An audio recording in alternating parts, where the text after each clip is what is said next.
We are back. Hey, my next guest is a business and brand expert whose focus is on making over businesses that aren't living up to their full potential.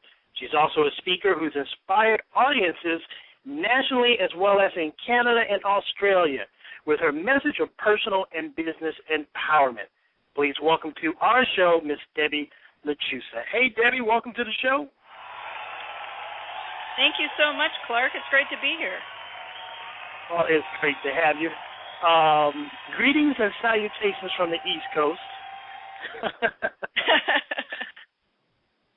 How are things out there in, I'm sure, gorgeous, sunny San Diego? It is gorgeous and sunny, and that's why I've lived here all my life. I'm not going to lie. There's a reason why they call it San Diego, yeah. All right, perfect. Well, listen, we won't be jealous because we're doing pretty good out here in Atlanta for a change.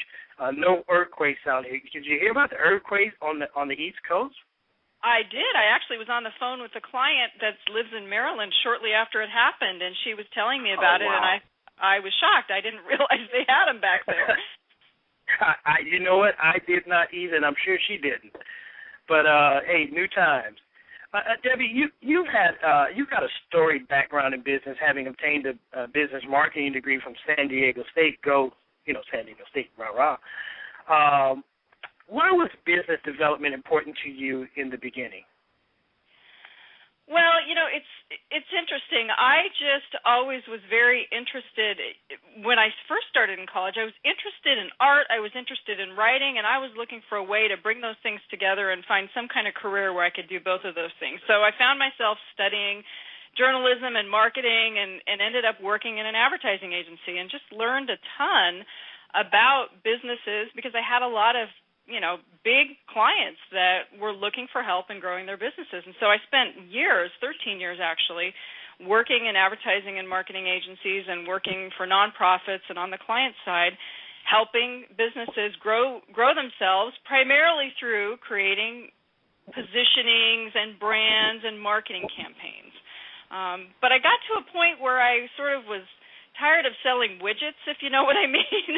And I felt like if I was going to be marketing something, I wanted to market something that I felt was really serving people and was really important. And that's when I went out on my own and really started working more with service organizations and associations and service professionals who are out there creating change in the world and doing good things that I wanted to be a part of. Wow. Well, one of the things you do is make sure the businesses fit that personal or one-on-one, or if they actually fit to a T. I heard you write that once. Can you give us one example where a business does not fit a person to a T so our listeners can see there's a distinct difference between the two? Absolutely. One of the things that I think a lot of us have been taught is that the way to be successful is to model what other people are doing. So if you want to create a certain kind of business or do something, go find someone who's done that and do exactly what they've done, and you'll get exactly the same results. Well, I don't know about you, but that wasn't my experience, and it hasn't been the experience for most of the clients that I work with. What happens when you model someone else is that you're trying to be like them.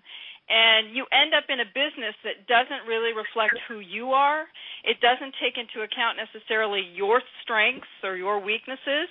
And so it ends up being a business that's either not enjoyable, you find yourself getting up every day and having to do things that you really don't want to do or you're not good at, and typically the business struggles. It's not profitable, and you really have a hard time making it work.